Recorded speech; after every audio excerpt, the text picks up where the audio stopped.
एक महिला जो 2 बच्चों की मां होती है, अपने पति के होते हुए वो एक प्रेमी के साथ अवैध संबंधों में होती है। दोस्तों, कभी तो उसे वो अपने घर बुला लिया करती, अपने पति को नींद की गोली देकर सुला दिया करती, और कभी वो उसके घर चली जाया करती। दोस्तों, दोनों ही शादीशुदा होते हैं। इधर जो इसका प्रेमी होता है वो भी शादीशुदा होता है। ये खुद 2 बच्चों की माँ होती है, और एक दिन ये उसके घर पर जाती है और वहाँ जाकर उसके साथ कुछ ऐसा कर देती है कि वो बड़ी ही बेरहमी के साथ मौत के घाट उतर जाता है।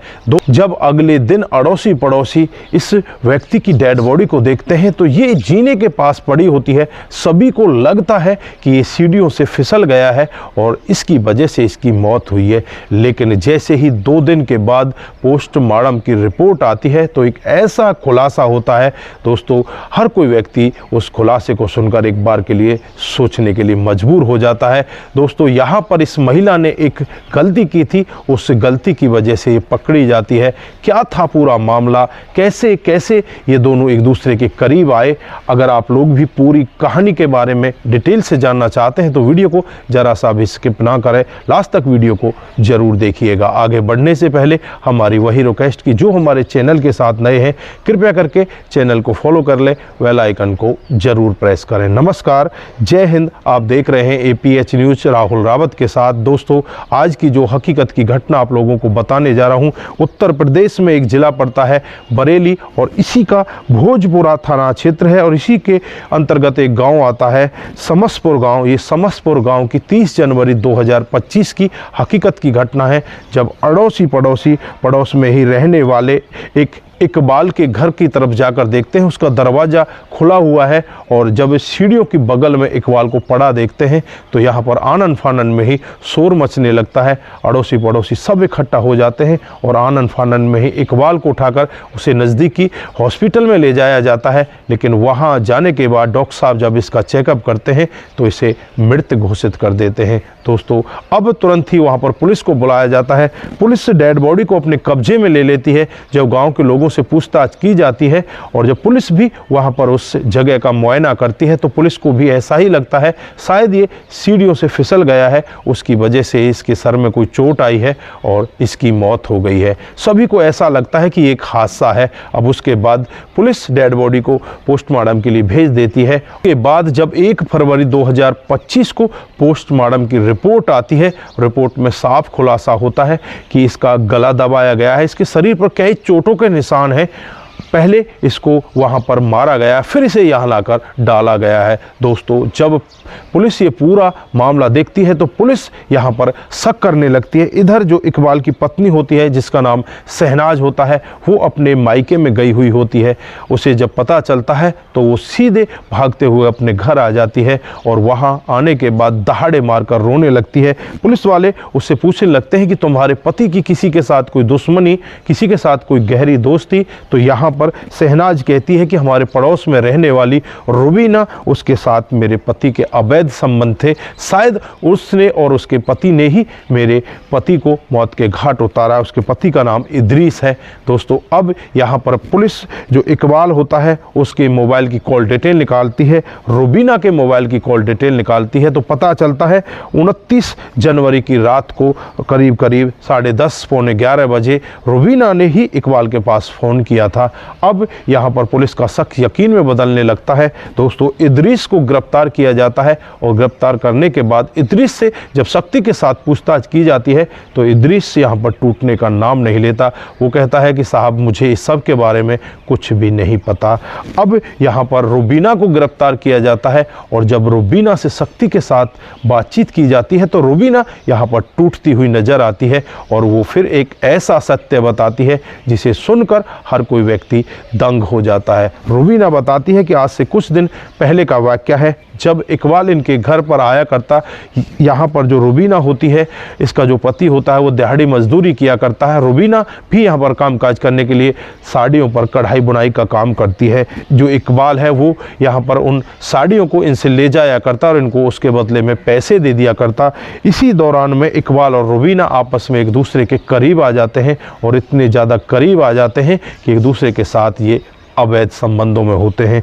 जब यहाँ पर जो रुबीना के पति इद्रीस को पता चलता है तो इद्रीस यहाँ पर अपनी पत्नी को एक वार्निंग देता है और कहता है कि अब तक जो तूने किया वो मुझे नहीं पता, लेकिन आज के बाद अगर तू उससे मिली और वो हमारे घर पर आया तो तेरे लिए अच्छा नहीं होगा, तुझे मैं तलाक दे दूंगा। अब यहाँ पर जो रुबीना है वो डरने लगती है और यहाँ पर जो इकबाल है वो रुबीना के ऊपर दबाव बनाता है कि मुझे तुमसे मिलना है, अगर तुम मुझसे नहीं मिलोगी तो जो तुम्हारे वीडियोग्राफ्स हैं, जो तुम्हारे फ़ोटोज़ हैं, उन सबको मैं सोशल मीडिया पर वायरल कर दूंगा, तुझे बदनाम कर दूंगा। अब यहाँ पर रुबीना डरती है और डर कर अपने पति को रात को नींद की गोलियां दे दिया करती और यहाँ पर इकबाल को अपने घर पर बुला लिया करती। धीरे धीरे इसी तरह से समय बीतता रहता है। ये अपने बच्चों को तो नींद की गोलियां नहीं देती, अपने पति को हर दिन नींद की गोलियां दे दिया करती।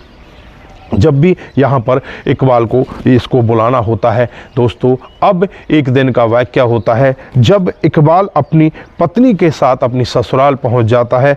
ये वाक़या होता है 30 जनवरी का। अपनी पत्नी को तो वो वहीं पर छोड़ आता है क्योंकि वहाँ पर उसके ससुर की बरसी होती है।